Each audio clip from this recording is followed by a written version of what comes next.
mulai 28 Maret. 70 juta akun medsos anak RI akan dibatasi. Pemerintah resmi mengerem akses media sosial bagi anak di bawah usia 16 tahun mulai 28 Maret.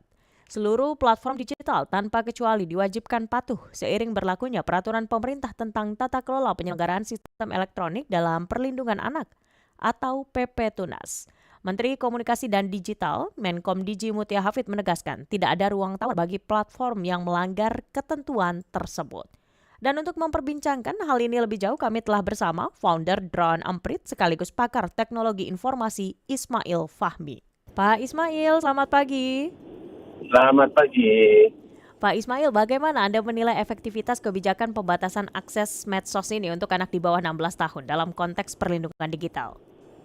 Ya, pertama kalau kita lihat efektivitas itu, berarti apakah efektif atau tidak, itu nanti sangat tergantung dari platformnya. Tapi dari sisi idenya, ini sangat bagus, sangat besar dukungannya. Dari data Dotopay juga sama, itu menunjukkan dukungannya sangat besar dari publik. Kenapa? Karena memang sudah tidak memungkinkan kita menggantungkan semua kepada orang tua, mengingat kemampuan orang tua kan untuk mengawasi anak-anaknya. Sementara teknologi artificial intelligence ya, yang ada di platform-platform itu jauh lebih canggih ya untuk target anak-anak kita ini. Sehingga benar-benar harus platform. Jadi efektif atau tidak, nanti tergantung platform ini akan setuju atau tidak. Dan untuk bisa setuju atau tidak, saya pikir ini perlu ketegasan dari pemerintah gitu. Nah, apakah Indonesia sendiri sudah memiliki infrastruktur regulasi yang cukup kuat untuk mengawasi implementasi ini di semua platform global, Pak Ismail? Kalau dari sisi regulasi sudah cukup kuat ya. PP Tunas, kemudian perlindungan data pribadi, dan lain-lain sudah cukup gitu. Sudah cukup banyak pemerintah kita tuh membuat berbagai macam peraturan yang sebagai landasannya. Jadi saya kira itu sudah cukup. Nah, tinggal yang paling penting di sini kan implementasi. Indonesia ini dari segi jumlah anak-anaknya itu jauh lebih besar dibanding yang sebelumnya kan Australia. Australia sudah membuat regulasi juga, mereka terapkan, tapi jumlah anaknya kan paling berapa? Kurang dari 10 juta. Sementara kita itu bisa puluhan juta itu.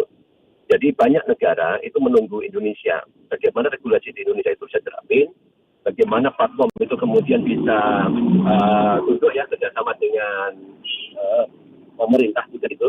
Dan inilah yang nanti banyak negara yang lain juga sama, mereka ingin lihat efektif atau tidak pengalaman Indonesia bagaimana. Dan ini akan menjadi contoh juga, saya kira itu negara-negara yang lain seperti Singapura, Malaysia, mereka juga mulai banyak membahas dan wait and see lah kira-kira gitu. Jadi ini saya kira kita perlu sangat mendukung, saya pribadi sangat mendukung ini, tinggal nanti adalah implementasi. Cuma memang ada catatan dari saya pribadi itu bahwa ini tidak cukup dengan kita melakukan sensor ya atau membatasi usia hingga 16. Karena apa? Karena kebutuhan anak untuk komunikasi, berekspresi itu tetap ada. Makanya waktu buka puasa bersama kemarin itu ya, sebelum Lebaran itu diundang sama Ibu Menkom Digi, saya sampaikan perlu adanya substitusi, jadi pengganti. Perlu ada ruang digital yang aman buat anak. Kalau misalnya di Cina itu ada Douyin itu ya, kemudian di situ kita di Indonesia kita buat yang versi Indonesia gitu ya, lebih aman sehingga anak-anak bisa berekspresi. Kontennya itu tentang sains, teknologi, STEM gitu ya. Kemudian ada seninya, humanioranya, sehingga mereka lebih positif gitu ya, anak-anak kita. Nah, kalau tidak ada ini, hanya diblokir saja kayak gitu ya, ya anak akan mencari. Ya mungkin efektif untuk platform media sosial yang besar-besar sekali. Tapi kebutuhan ini kalau tidak dipenuhi lagi, akan mencari yang lain kan. Jadi tidak efektif lagi. Jadi kita tutup satu pintu, anak-anak cari pintu yang lain. Jadi sini jadi tidak efektif. Makanya kita tutup pintu ini, tapi harus kemudian kasih ruangan yang aman di situ, ruangan yang produktif, yang kemudian bisa membangun imaji mereka, kreativitas mereka untuk masa depan mereka. Pak Ismail, tadi disebutkan kalau memang untuk pemblokiran sudah baik, begitu cukup regulasinya juga. Namun anak akan mencari hal baru. Nanti kalau untuk ruangan yang baru ini harus seperti apa Pak Ismail? Apakah dihadirkan dalam platform yang berbeda atau bagaimana? Ya, saya pikir ini perlu ada platform yang berbeda ya. Jadi platform ini saya pikir bisa saya udah usulkan waktu itu, bisa Komdigi kan bukan pelaksana ya. Kalau Komdigi itu fungsinya sebagai regulator. Jadi bisa mengajak perguruan tinggi, kemudian juga swasta, dan lain-lain mencari solusi. Kalau kemarin meeting berkali-kali ya untuk menyusun peraturan PP Tunas itu, sekarang kenapa nggak kita lakukan berkali-kali meeting lah itu mencari solusi dan sampai ke implementasinya. Jadi platform ini platform nasional gitu ya, sehingga nanti bisa memberikan insentif, misalnya guru-guru yang sudah STEM gitu, mereka bisa bikin video eksperimen tentang matematika, kimia, atau ekonomi, atau seni gitu ya. Dan itu dapat insentif. Bagaimana mereka bersemangat tidak di platform yang sekarang sudah ada. Karena sudah tidak boleh kan, platform yang sudah ada, misalnya TikTok, Instagram, YouTube, ya bukan di platformnya. Kita buat platform yang baru, khusus untuk anak-anak Indonesia, didukung kebijakan, dijalankan secara profesional di situ, dan akademik juga masuk. Nah, hal seperti ini kita bisa belajar ya sedikit banyak dari doyen yang ada di Cina. Gitu. Mungkin kita bahkan bisa membuat lebih bagus ya dari sana. Saya kira seperti itu ya. Jadi banyak sebetulnya kalau diberikan insentif, diberikan ruangan, orang-orang dengan senang itu mereka akan berbagi. Apalagi sekarang kita sering lihat misalnya ada tugas dari anak-anak sekolah kan, dapat tugas mereka harus upload di YouTube. Sering itu tolong di-share ya, ini video anak saya dan pelajaran bahasa Indonesia gitu. Nah, berarti kan nggak boleh lagi. Nah, sekarang di platform yang baru, oke, ini video anak saya ada di platform ini, kalau di like dan share. Gimana di situ algoritmanya, AI-nya, kemudian konten-konten yang dibuat viral nanti di platform itu adalah konten-konten yang lebih positif gitu. Bukan konten-konten yang kontroversial, konten-konten yang hanya joget-joget gitu. Jadi kita bisa atur sendiri AI-nya ini gitu. Baik, berarti semacam ada aplikasi baru begitu saran dari Pak Ismail ya? Ya, betul. Ada aplikasi baru versi Indonesia, yang bersama Indonesia. AI itu sangat berkembang. Kita bisa gunakan AI itu. Saya yakin anak bangsa kita itu bisa. Sehingga saya pikir ini perlu ada leadership dari pemerintah, publik, untuk memberikan insentif dan arah ke sana. Dibuatlah supaya ini kita perlu platform untuk masa depan Indonesia, anak-anak Indonesia. Nah, ada satu yang menarik yang saya lihat. Ada survei tentang anak-anak muda, apa yang menjadi cita-cita mereka. Ketika di survei itu, anak-anak muda yang ada di remaja ya, yang ada di Amerika, mereka ingin jadi influencers, ingin jadi YouTubers. Ini mirip kerja di Indonesia kan. Tapi ketika ditanya yang di Cina ini unik. Mereka mau jadi apa besar? Mereka ingin jadi, salah satunya adalah astronot. Nah, ini menarik buat saya. Kenapa astronot? Kan Cina juga punya semacam space station di luar. Dan sering ada eksperimen dari sekolah-sekolah anak ini dibawa ke sana. Mungkin ada streaming juga kan gitu. Jadi anak-anak perlu melihat, anak-anak sekolah ini, tentang bagaimana sains teknologi itu bisa membuat mereka jadi sukses. Nah, seperti ini yang kita bisa buat nih. Gitu. Baik. Lalu kalau untuk tantangannya nanti nih Pak Ismail dalam mendeteksi akun anak yang menggunakan identitas palsu begitu untuk medsos, harus seperti apa ini Pak? Nah, ini sering kita melihat, berpikir ya bahwa identitas itu harus menggunakan ID gitu. Ini salah hanya satu sasaran. Kalau ketika saya ngobrol itu dengan perwakilan dari TikTok Indonesia, saya tanya, apakah nggak bisa? Kayak TikTok itu kan sudah punya data anak, data jam mereka mengakses. Misalnya kalau anak sekolah itu kan aksesnya sebelum sekolah, pas istirahat, ya kan setelah. Jadi kan tipenya khas ya, karena pas di sekolah mereka kan pasti nggak ngakses. Kemudian juga mungkin ada temennya lagi ulang tahun, ya selamat ulang tahun ya, usianya selamat ulang tahun ke 10, ke 15, kan ketahuan data itu. Baik itu TikTok, Instagram, mungkin juga Facebook, platform yang lain. Dari obrolan ini kan banyak data. Dan dari data itu, ada penggunaan AI, itu istilahnya inferring. Jadi diduga. Jadi kira-kira kalau anak banyak ngobrol itu usianya berapa nih gitu. Nah, dari situ data mereka bilang, bisa mas. Jadi sebetulnya platform itu bisa menentukan itu. Gitu. Jadi ketika anak mintanya bohong misalnya, pada saat dia daftar, atau sekarang sudah berapa puluh juta yang sudah daftar nanti akan kena ya. Jadi perilaku itu sudah ketahuan. Pada saat itu mungkin dia sudah ngaku sebagai orang dewasa. Nah, dari perilakunya ketahuan bahwa ini anak-anak nih. Nah, dari situlah platform bisa langsung dia memblokir, ya, dia nyetop. Nah, bagaimana kalau false positif? misalnya ini sebetulnya bukan akun anak-anak, akun ibunya dipakai oleh anak-anak, ibunya protes, ya kan ibunya protes kan ke platform. Ini bukan akun anak saya, anak gitu, ini akun saya usia ini. Nah, baru kemudian itu ada proses, oke, tunjukkan identitas dan lain-lain gitu. Jadi saya pikir teknologi itu sudah berkembang sangat jauh, ya kita saya ngobrol dengan platform juga mereka sudah bisa, dan tinggal di sini pemerintah untuk nge-push ya kerjasama dengan platform, minta platform juga kerjasama dengan baik, dan pemerintah juga tegas kalau seandainya platform tidak tunduk dengan ini.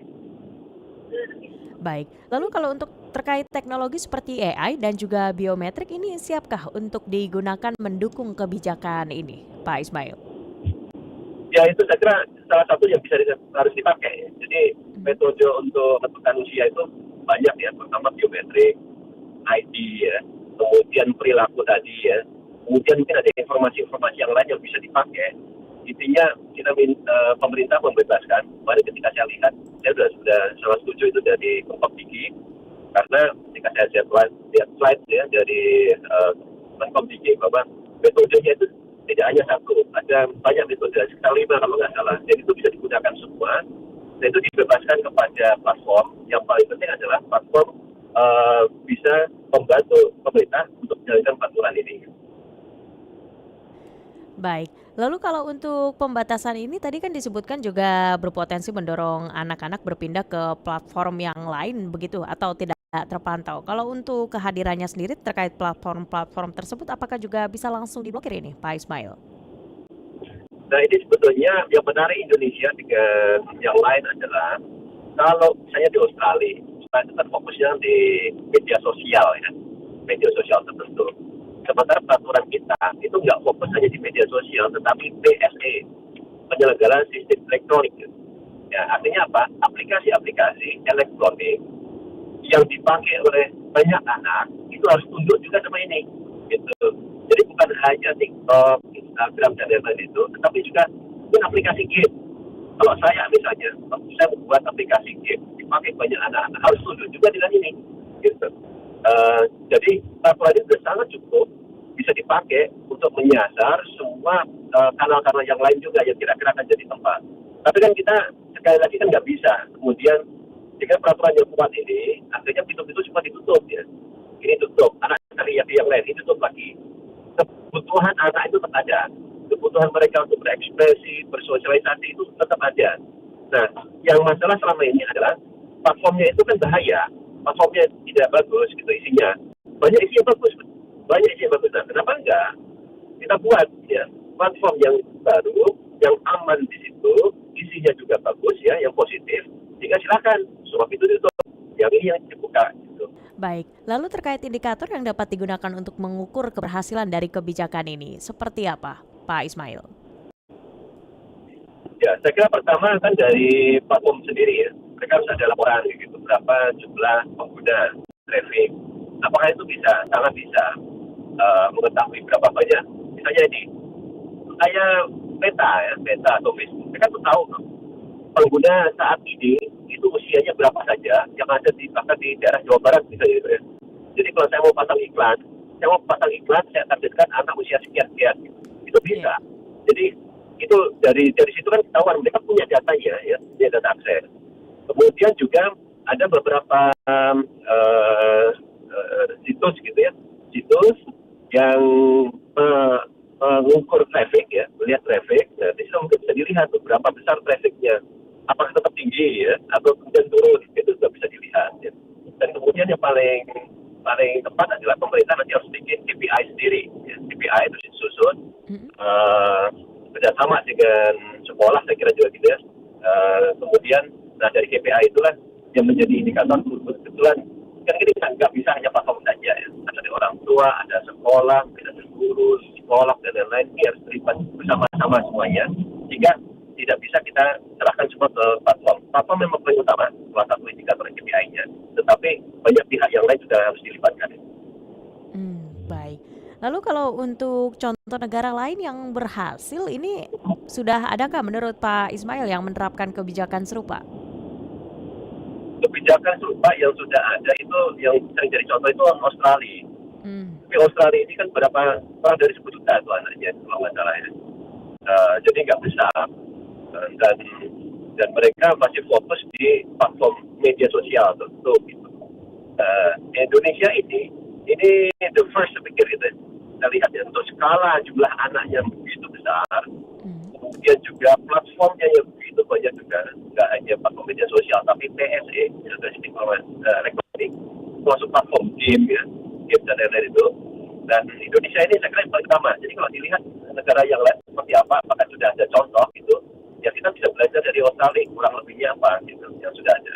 Kita bisa lihat dari Cina dengan Douyin ini, kalau nggak salah Cina itu dia masih tergantung dari orang tua juga. Ya, jadi orang anak akses, kemudian kapan akses dan tidak, orang tua kan ada aplikasinya itu. Dan ini kalau diterapkan di Indonesia masih sulit, banyak orang tua yang nggak paham kan. Nah, jadi kita bisa belajar dari negara yang lain, tidak mencontek habis, ya, tetapi kita mencoba mempelajari apa yang bagus dari mereka, ada problemnya apa kita pecahkan kita. Baik, Pak Ismail. Semoga memang kebijakan penguncian akses medsos ini untuk anak di bawah 16 tahun membawa dampak positif begitu ya untuk anak-anak di Indonesia saat ini, Pak Ismail. Terima kasih ini telah memberikan perspektifnya kepada Pro 3 RRI, Pak Ismail. Selamat pagi.